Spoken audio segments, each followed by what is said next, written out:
আজকের হুমায়ুন কবির মুসলমানদের ইমাম সেজেছে।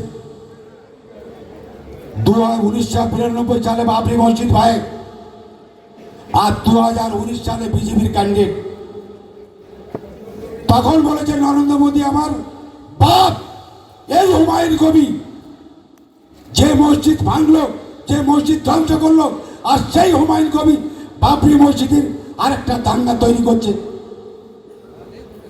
এই মুসলমানের এই বাবরি মসজিদ দাঙ্গা তৈরি করছে, কি হচ্ছে? লাখো লাখো কোটি কোটি টাকা। আরে যেরকম শিক্ষকরা সেরকম ছাত্র, আসলে ইসলাম সম্বন্ধে এদের একটা অংশের ধারণা নেই।